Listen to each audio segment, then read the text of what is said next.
पालिका परिषद में विकास न होने पर ठाकुर द्वारा के सभासदों ने नगर पालिका पहुंचकर किया प्रदर्शन। आपको बता दें, जनपद मुरादाबाद नगर पालिका परिषद ठाकुर द्वारा में विकास न होने पर वार्ड नंबर 23 के नदीम सिद्दीकी सभासद, एडवोकेट मोहम्मद आसिफ सभासद, जाकिर सभासद, एडवोकेट मुस्तकीम सभासद आदि सभासदों ने ठाकुर द्वारा नगर पालिका पहुंचकर किया प्रदर्शन। दरअसल ये है मामला ठाकुर द्वारा नगर पालिका परिषद का है।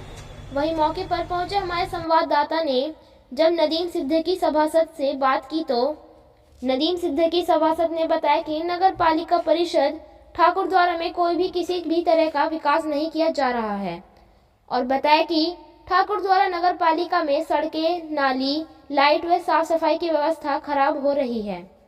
वहीं हम सभासदों ने नगर पालिका पहुंचकर काफी शिकायत की, पर हमारे अध्यक्ष व अधिकारियों के कानों पर जू नहीं रेंगी। अब देखना यह होगा कि नगर पालिका परिषद ठाकुर द्वारा में सड़क, नाली, लाइट, साफ सफाई की व्यवस्था में सुधार आएगा या यूं ही विकास न होने की परिस्थिति में रहेगा नगर पालिका परिषद ठाकुर द्वारा। रिपोर्ट सफदर अली, न्यूज़ सच आप तक के साथ। जनपद मुरादाबाद के तहसील ठाकुर द्वारा नगर पालिका में यहाँ पे एक जन समस्या है, सुनते हैं जनता की। सर, आपका नाम क्या है? मेरा नाम नदीम सिद्दीकी, एडवोकेट, सभासद, वार्ड नंबर 23 ठाकुर द्वारा। सर, क्या मामला है? समस्याएं हमारी जनता को लेकर, जो जनता ने हमें यहाँ पर सभासद बनाकर भेजा है। मेरे साथ मोहम्मद आसिफ सभासद मौजूद हैं, जाहिद एडवोकेट सभासद मौजूद हैं, मुस्तकीम सभासद मौजूद हैं और भी हमारे सभासदगण यहाँ पर अभी पहुँचने वाले हैं। हमारी समस्याएं जनता को लेकर हैं। ठाकुर द्वारा इस समय अंधकारमय हो चुका है विकास के पथ पर। यहाँ पर विकास के नाम पर जीरो है। इस पंचवर्षीय योजना में 7 महीने हो चुके हैं। ठाकुर द्वारा की सड़कों का बुरा हाल है, लाइट व्यवस्था का बुरा हाल है, पानी व्यवस्था का बुरा हाल है, नाले कूड़े कबाड़े से, गंदगी से भरे हुए हैं, मच्छरों का प्रकोप है। आज जो नगर पालिका आए थे, क्या समस्या लेकर आए थे? मेन समस्या बताइए आप। मेन समस्या हमारी इन्हीं समस्याओं को लेकर हम ईओ साहब से मिले और हमने ईओ साहब से बताया कि लाइट व्यवस्था बहुत ख़राब हो चुकी है, सड़कें बहुत ज़्यादा टूटी फूटी हो गई हैं, उसमें जो पाइपलाइन डल रही है उन सड़कों को पाइपलाइन डालने के बाद में उनका निर्माण सड़कों का नहीं हो पा रहा है और नालियाँ टूटी पड़ी हुई हैं, पुलियाँ टूटी पड़ी हुई हैं और मच्छरों का प्रकोप है। सफाई व्यवस्था में जो है कोई ख़ास परिवर्तन नहीं हुआ है। ये हमारी समस्याएं। और दूसरी बात यह है कि अभी हमारे पर सर्दी को लेकर ये लकड़ी डालने का ठेका दिया गया है, जो जलोनी लकड़ी है, जो मुख्य मार्गों पर जगह जगह डाली जाती हैं। वो लकड़ी हमारी सोफ्ते के रूप में आती है, जिसको सीधी भाषा में कहा जाए वो तरक होती है, लिप्टिस की तरक या लिप्टिस का डंडा। उसके बदले में जो है जड़ें डाली जा रही हैं, जो कि जड़ें वो जल नहीं पाती हैं, इसलिए वो लकड़ी बेकार हो जाती है, आंखें ख़राब होने का खतरा रहता है। इसमें चेयरमैन और ठेकेदार कहीं ना कहीं संदिग्ध हैं और इसलिए ये लकड़ी गलत तरीके से डाली जा रही है और मिली भगत करके ये लकड़ी का ठेका दिया गया है। चूँकि हमें किसी भी 25 मेंबरान हजरात को इस निविदा की, इस ठेके की सूचना नहीं दी गई, ना हमारी जानकारी में। इससे पहले भी ठाकुर द्वारे के वेयर हाउस के पीछे लिप्टिस के पेड़ बेच दिए गए, उन पेड़ों के बारे में भी हमें किसी मेंबरों को जानकारी नहीं दी गई थी। दूसरी बात, हमारी पिछली पंचवर्षीय योजना के जो ठेकेदारों के रुके हुए भुगतान थे, वो भुगतान भी चेयरमैन और नगर पालिका द्वारा कर दिए गए हैं। हमें सूचना मिली है कि उन ठेकेदारों से 50% पहले नकद लिया गया है और उसके बाद में उनको पुराना भुगतान किया गया है। तो इसलिए कहीं ना कहीं चेयरमैन महोदय जिम्मेदार हैं और वो अपनी जिम्मेदारी से बच रहे हैं। ठाकुर द्वारा विकास के नाम पर ठप हो गया है। सर, आपका नाम क्या है? मेरा नाम मोहम्मद आसिफ। क्या मामला है यार नगर पालिका में आप?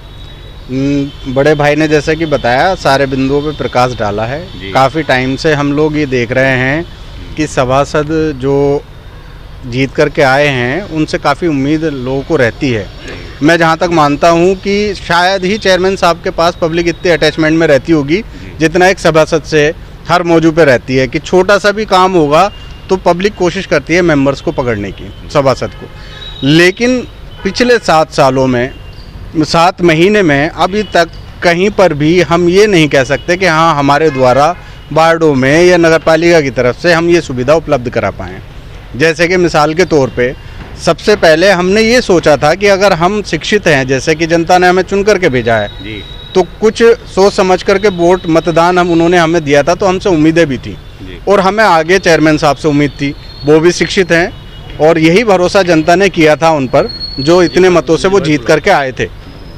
उसके बावजूद अभी तक नगर पालिका के तौर पे हमने जो कोशिश करी कि जो सड़कें टूटी हुई हैं उनकी मरम्मत हो जाए, क्योंकि हमें पता है कि इतनी जल्दी काम तो शुरू होने वाले नहीं हैं, टेंडर भी नहीं निकले हैं, तो कम से कम मरम्मत कार्य होना चाहिए था।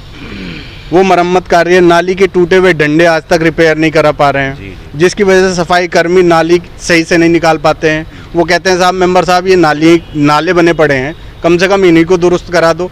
हम आकर के ईओ साहब से कहते हैं, चेयरमैन साहब से कहते हैं, तो वो कहते हैं हाँ चलो देखेंगे, टरका दिया, काम खत्म हो गया। आप नगर पालिका में हो, अधिकारियों ने क्या दिया आपको आश्वासन?